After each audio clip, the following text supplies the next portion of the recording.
what? It'll never go away. Anybody who has lost someone that is that close to you will always carry that pain. You know, you can cut my arm off, you can cut my legs off, but when you lose a family member like that, it hurts you, it devastates you forever. But you know what? You owe that person to get back up and strive ahead and try harder. You know, you just got to get going, got to get up there, got to keep going.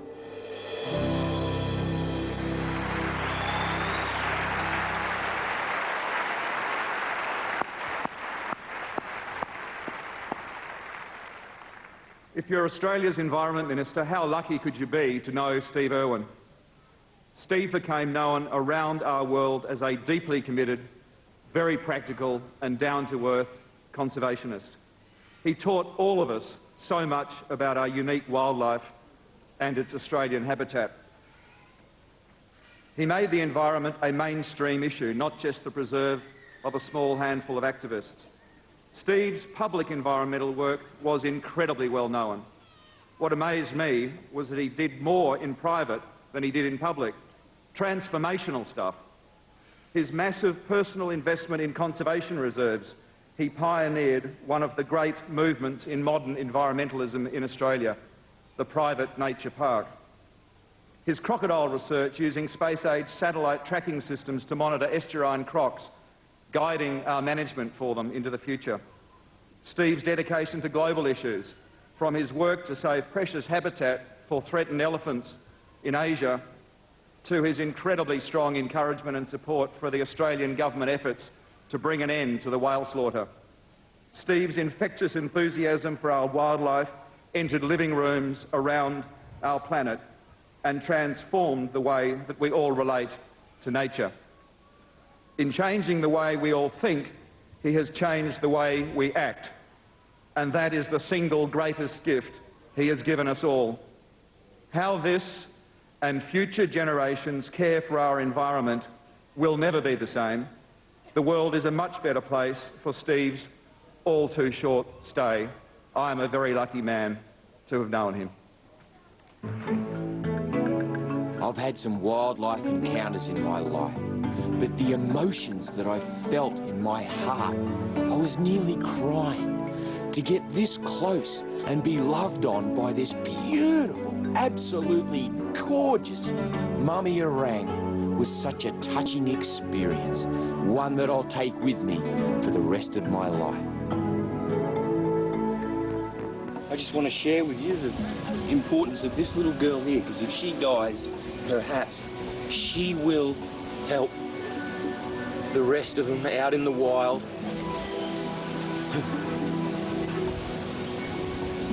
Maybe secure some habitat. You're killing me. To Terry and Bindi and Bob and Steve's family and friends, you know, I may have only really spent a day with you guys, but it was a day I'll never forget.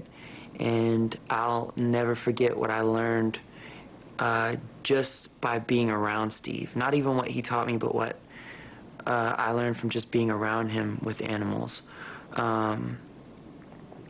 My thoughts and prayers are with all of you, and he will definitely be missed.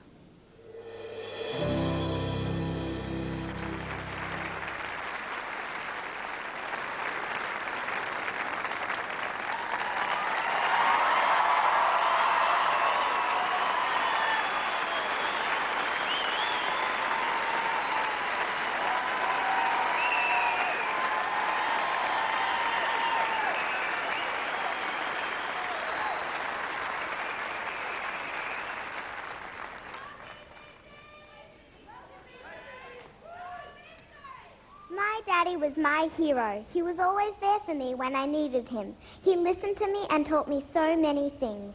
But most of all, he was fun. I know that Daddy had an important job. He was working to change the world so everyone would love wildlife like he did. He built a hospital to help animals, and he bought lots of land to give animals a safe place to live. He took me and my brother and my mum with him all the time. We filmed together, caught crocodiles together, and loved being in the bush together.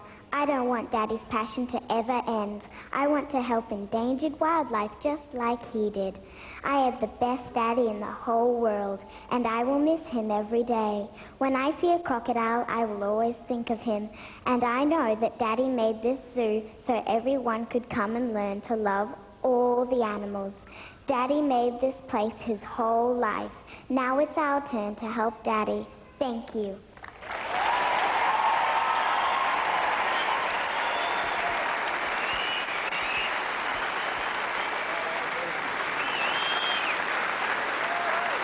What started off our conservation project here out on the Great Dividing Range was this.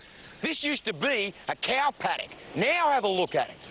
Check it out, chock-a-block full of trees shooting up towards the sun.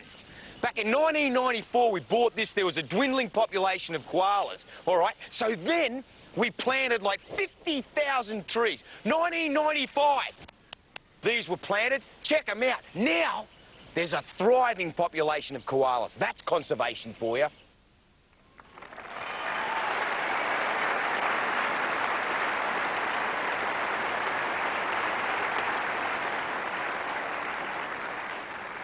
Steve had a passion for all wildlife, but he simply fell in love with elephants. And his three favourite girls were Siam, Sabu and Bimbo. So today we're going to see some of his favourite Ellies, and I tell you what, he loved them so much that they could do no wrong when they'd walk through the zoo. If there was a few palm trees, the elephants would rip them apart and start eating them, and Steve would go, no, it's okay. They can have them. So it was pretty awesome. The gardeners would just go crazy. As soon as they seen Steve-O and the elephants, they'd just go, uh-oh, and they'd start running. So here they come.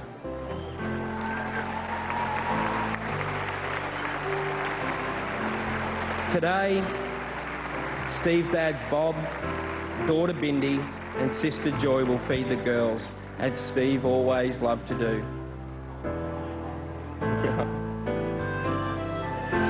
Steve's ultimate goal was to conserve wildlife.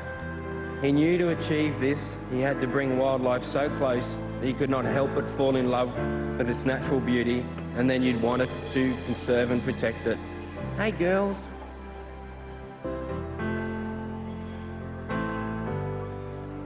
Steve's passion for elephant conservation has spanned from the tsunami-ravaged Banda Aceh through to supporting conservation projects throughout the fragile ecosystems of Southeast Asia. Elephants will always be in our hearts here at Australia Zoo. Steve's not here with us in body, but in spirit he'll always be here. And I spoke with my son about a few days ago, and he said to me, he said, "Daddy, I think we should all be warriors like Steve." And I just said to him, "You're absolutely right." So whether it's for the wilderness, whether it's for the animals, his family, whether it's for just the planet or just life in itself, Steve showed us that we can live like warriors and we can make the world a better place. Sending all our love, and again, sorry we can't be there.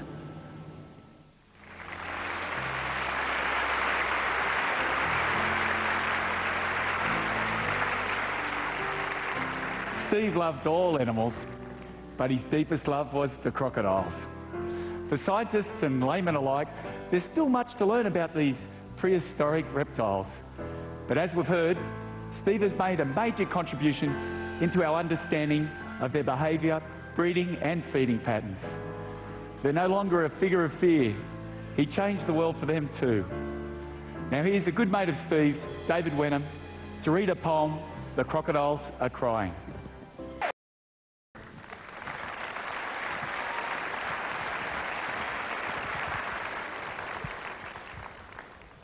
Endless visions fill my head.